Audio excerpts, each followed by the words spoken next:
ass yoga person. We talked about it last time. I've gotten a little better, and I'll share my experience with you.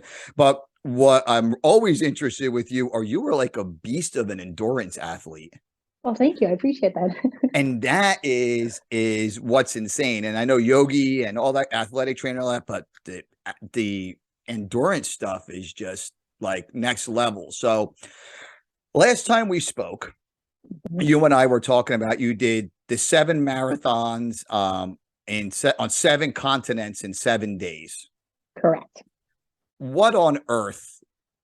We're going to start from the beginning, kind of, but I have Okay. other stuff I talked about. But what on earth made you want to get into this kind of endurance stuff and then really like outlier next level endurance kind of stuff? How did this all start for you? That's a great question. So actually I started running right before I moved to New Jersey, and I've been living here about, oh gosh, 12 years now, I guess.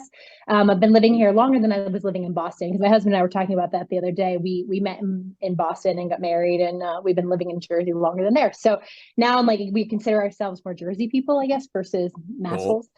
Massholes. Anyway, so I got into running then. I remember I used to watch the Boston Marathon, and I thought, like, I didn't even know what a marathon was, and I didn't know how Mhm. many miles it was. And I remember, like, just like drinking and hanging out, and that's the thing you do, on Marathon Monday. And I decided, one day that it was just something that was kind of intriguing about it. And I was like, I wonder if I could do something like that. And my husband and I, we got married, and I got diagnosed with cervical cancer. And for me, my future, I kind of thought, my life was going to go in a certain direction. I thought I would have kids. I thought that we were going to have this life, and I had all these kind of things in store. And as it turned out, I got really sick, and found out that I wasn't going to be able to have kids. And from there, I kind of spiraled a little bit. Kind of found how I found yoga. I like to say that yoga kind of really saved my life, taught me about how strong I was, and how there's more to life than what you think your path is. Um, and honestly, it was all about what my body could do versus what it couldn't do. And that's kind of how I started running, and the Boston Marathon, and just being in Boston and started running there. And then moving to New Jersey, I decided to join these athletic pursuits. I started with a 10K, and then a half marathon, a 10 miler, a half marathon. And from there, it just kind of opened up all these doors for me. And it was like the floodgates open. And I was like, wow, I never thought that I could be a runner. And I think a lot of people think that. But you can, and everybody can, and you can really do anything, and anything is truly possible. So once I started kind of developing that mindset and just recognizing how strong I was, I discovered this love and passion for endurance sports. I'm not the fastest. I'm not a sprinter. I don't have like fast twitch muscles, but what I do have is a lot of mental strength, fortitude, and a lot of grit. And I can go on for a really long time. I have a good battery. I'm kind of like the Energizer Bunny. I have a good battery. I can go on forever and ever and ever, I feel like.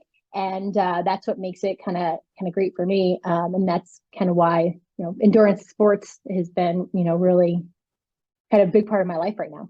When last time we spoke, and I always think about this, and I hope it was you I spoke to, and I'm not talking about somebody else, because that would be fucking It's okay. crazy. When I run, right? Yeah. When you started running, you were like in some group, and Yeah. everybody in the Oh group yeah. was a better runner than you, and like these Yeah. guys would be drinking fucking coffee, and like you were Yeah. finally like kind of. And when I started running again, um, in last December, which I'm Yeah. not a huge runner, I'm okay, and I have some goals I'm going to share with you as we're talking, Please. but the I'll say that to myself sometimes. I'm like, well, Keri, like these guys like had left her Yeah. behind pretty much. You know what I mean? So like I'm like finding my motivation by like listening to some of that story. But Yeah. that was true. Like you were not Oh always God, no. I was not athletic. I always joke that I was kind of like, even when I met my husband, I told him I did yoga. I never did yoga. I wore Lululemon yoga pants.